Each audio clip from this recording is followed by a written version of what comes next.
Today I'm going to show you how to make a versatile and powerful tool in Magic for nearly free. It's called a Clear Force Bag. Stay tuned. Hey, welcome to the Magic Minute. My name's Alan. I'm a full-time professional magician. I give tips, tricks, tutorials, lots of other cool magic-related content on this channel. If you like this content, please consider giving it a thumbs up. And we have to thank our channel members. Thank you guys very much for your support. Today we're talking about the Clear Force Bag. This is a way to apparently very freely force anything on an audience member in a very fair manner. It's just awesome, and you can make one for nearly free. So you may even have the stuff you need to make this at your house right now. So you're going to need 2 matching bags. These could be any size. I have gallon size here. This works really great for my stage presentations, but you could also use a smaller sandwich bag. Doesn't really matter. What you do have to pay attention to, though, is you have to make sure it's the zip kind. The ones that zip closed by running your finger along them, not the slider ones. It won't work for that. If you have the labels, I suggest you remove them. It helps with the illusion and the translucency of the bag a little bit more. Good thing is it's not very hard to remove. You just use some acetone. I borrowed this from my wife. Thanks, honey, and don't tell her. And just a cotton ball. You just saturate the cotton ball. And you wipe it on the bag, and you see it's almost like a magic eraser.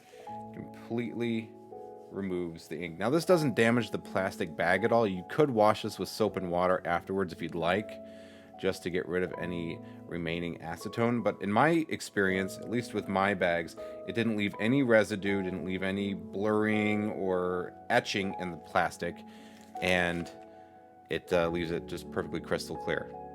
Got one more to do.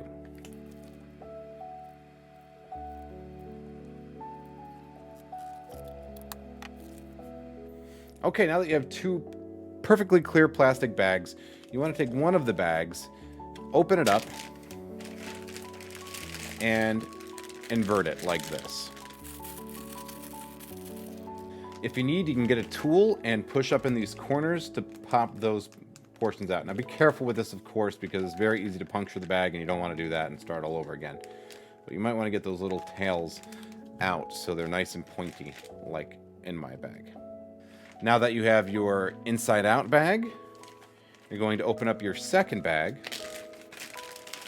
and place the inside-out bag inside of the outside bag. But notice here, there is, at least on mine, there is a thicker colored band and a thinner colored band, and that shows how they mate together. So when you're doing this, your idea is you're going to zip this part of the bag to this side of the bag. So you want to make sure that they're lined up. If it's 2 blue thick bands like that, those aren't going to push together correctly. It's just not going to work. So you want to make sure the channel and the bar are on the right side to match up with each other.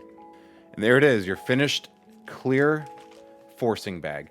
Now you'll notice on the inside it's a little bit bunched up where it doesn't fit exactly. The 2 bags are the exact same size on the outside, and so this has to bunch up a little bit to fit on the inside rim there. But resist the urge. I've played around with cutting off the edge. Resist the urge to do that, because what ends up happening is the bag will tear more easily. It's a little bit obvious. And actually, the bag kind of self-staying open like this makes it a lot easier for you to grab that and flip it out of the way. Don't worry, this will be seen from stage. Nobody's really going to be able to tell if there's any weird discrepancies with the bag near this part. It's all darkly colored in. You really can't tell. Now for a demonstration on a way that you could use this bag, or the power of this bag. In this forcing bag, I have a smattering of playing cards, just random cards on one side of the wall, and on the other side of the wall I have all aces. So let's say you want to force just the aces. You can reach inside the one with all of the different ones, and look, you could have, a jack, you could have a 4, you could have any number of cards. But what I want you to do is just give this a little mix up here. Come up, reach inside the bag, don't look what you're grabbing for, but reach in and grab out one of the cards, and it'll be an ace. And of course, they can only grab aces because that's the only section that they're in. This other stack of cards is behind the wall, and they'll never be able to grab those.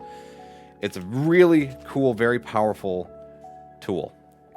I do want to give a shout out to Julian's Magician School. He's a YouTuber right here on YouTube. I'll leave a link in the description below.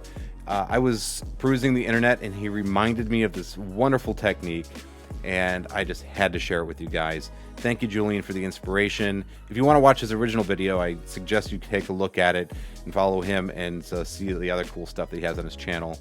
Again, link in the description. If you guys watched this far, it obviously means you enjoy my content. I'd really appreciate a like or maybe even a subscription to this channel. Thank you guys very much for watching. I'll see you in the next one. Cheers.